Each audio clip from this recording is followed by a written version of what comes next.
Hi guys, welcome back to Teachers Daily, and today's episode of the video, pag-uusapan po natin yung ABS-CBN Shutdown. If you found the one, you should never give her up. I think it's the way life changes when in love, yeah. I surround my soul. So what's up mga kapatid? I have two takes about this. The first thing is the advantage of the ABS-CBN shutdown and the disadvantage of the ABS-CBN shutdown. Napaka-importante po na neutral tayo sa lahat ng bagay kasi alam niyo naman opinion to. Dapat wini-weigh down po natin yung opinion kung saan ito tama at kung saan ito mali, mga kaibigan. So I am here not to criticize the ABS-CBN shutdown or NTC's disease order po mga kaibigan, but to speak out of some information po mga kaibigan na maaari nyong dagdagan. So let's go and let's do it. So here's my number one take po mga kaibigan. Marami po nagsasabi na ABS-CBN deserves a lesson. Well, I am agreeable with that idea po mga kapatid kasi for the past 20 years, 25 years, to be honest with you, this is one of the administrations na naging bias naman talaga po yung ABS-CBN. We can actually see that, and many people can actually notice the problem right there, that it's always that the good news is always against this administration po mga kaibigan. So, question number one, ma-impluwensya ba ang gobyerno sa pagkaka-shutdown po ng ABS-CBN shutdown? I just have to be honest with you as a political science teacher po mga kaibigan. Yes, it might not be a direct influence to Congress or to NTC or to whoever is the direct consultant of this problem po mga kaibigan, with Duterte's pronouncement blocking ABS-CBN's chance po mga kaibigan na magkaroon po ng franchise renewal sa taong ito. Plus, adding to the injury po mga kaibigan, nagkaroon pa ng crisis sa buong bansa, the pandemic. So totally, ABS-CBN has been forgotten in the entire congressional review po mga kaibigan. So this is the biggest problem right now, no? Since they will be expiring yesterday, May 4 po mga kaibigan, they have no chance but to obey the disease order po galing sa National Telecommunications, which is they have to stop the privilege given by the government, which is that privilege is to broadcast po mga kaibigan. So let's talk about the problems ABS-CBN is facing months ago po mga kaibigan. Number one, isinusulong po ng issue ng Solicitor General po ng Pilipinas na ABS-CBN violated the PDR receipts po mga kaibigan, na more than 50% of the ownership po ng ABS-CBN ay foreign, is a foreign person po mga kaibigan, which is not allowed in the Constitution. The Constitution says that broadcasting networks po mga kaibigan, especially local broadcasting networks, are not to be owned by foreign personnel po mga kaibigan kasi pinagbabawal yan sa batas. It is vital that the information of the Filipino people remains to the Filipino mga kaibigan. Hindi po dapat nakakarating sa ibang bayan o hindi po nakakarating dapat sa mga dayuhang namumuno po mga kapatid. So that's very important because public information is confidential, especially to the government. Okay, number two, according po kay Secretary Guevara of the Department of Justice po mga kapatid, there is a problem with the ABS-CBN franchise renewal po mga kaibigan, because the last law that the franchise law given to ABS-CBN, isang channel lang po ang nakarehistro doon. So when they applied for a new franchise renewal last 2014, which is panahon po ni Pinoy, no? Panahon po yun ni President Noynoy Aquino, which was also not delegated by Congress because they are now applying for many more channels. So yung channel, nilagyan pa ng channels, that became a problem and it remained stagnant in Congress po for how many years before this administration po mga kaibigan.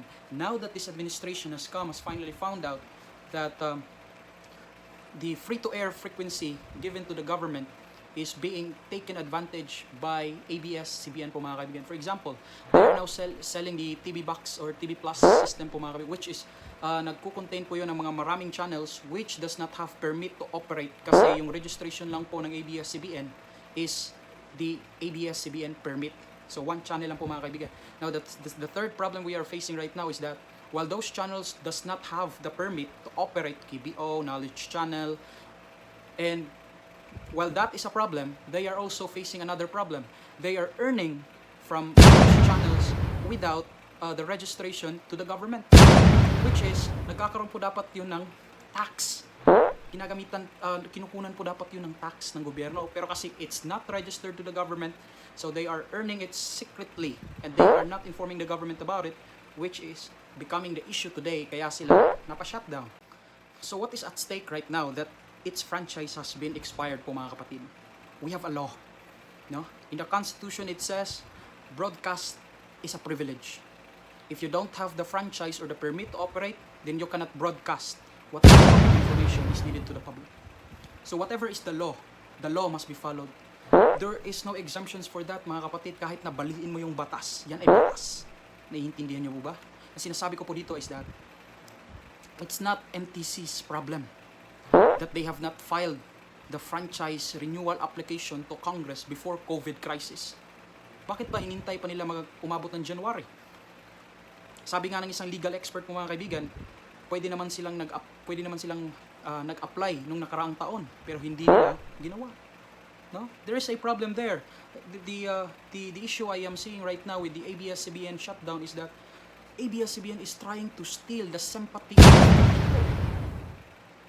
by dramatic signing off, by repetitive information posts on social media that they are saying goodbyes, that they are saying farewell, which is conclusive po na they are influencing public opinion, so that by public opinion they can now pressure the government to give the franchise even though they have violated some provisions of the franchise.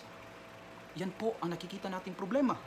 So with this political manipulation na ginagawa ng ABS-CBN, I think they deserve the shutdown. Hindi po bobo ang mga abogado ng gobyerno. Alam po nila ang ginagawa nila. So like I said, we have a very dramatic series that is happening in the country right now with the ABS-CBN shutdown. I don't care with the type of entertainment you are enjoying in the ABS-CBN, whether it's about Vice Ganda or Coco Martin's episodes. I don't care about it. What I care about is the knowledge, the fact that we are learning from ABS-CBN po, mga kaibigan. We have the law, and the law must be followed, whatever it is. No franchise, no broadcast. Now, the problem the government that they have not filed the franchise renewal prior to the crisis. Is it a failure of the government? Is it the government to be failed at this time? No. Pagka sa mga bagay na yan, may problema po tayo. Parang typical lang na Pilipino, na kapag sinabihan mo na ang deadline ay this day, magpapass this day, which has marami naman pong mga araw na dapat magpapass yung projects nyo. Bakit nyo pa ginawa ngayon?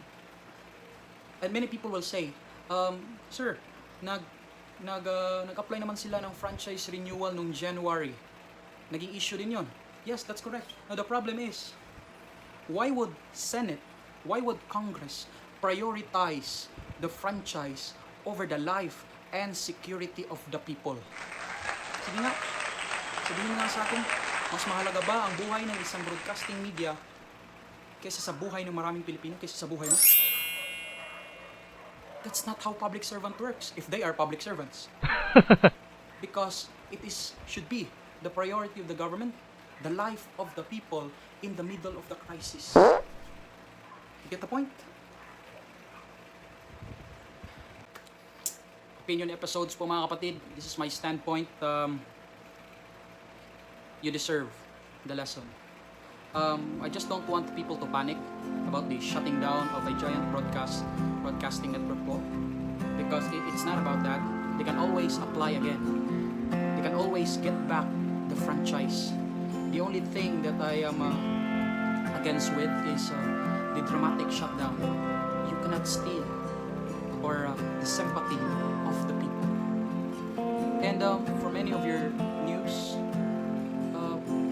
you have always been criticizing this administration more than any administrations before. I know it's your job as a citizen, as a member of a thriving society. Pero ang mahirap doon is you cannot always criticize the person so that you can earn the sympathy of the people, because it's not always about that. We have always been claiming that we are a Christian civilization, that we love God, that there is always divine intervention, that we always pray.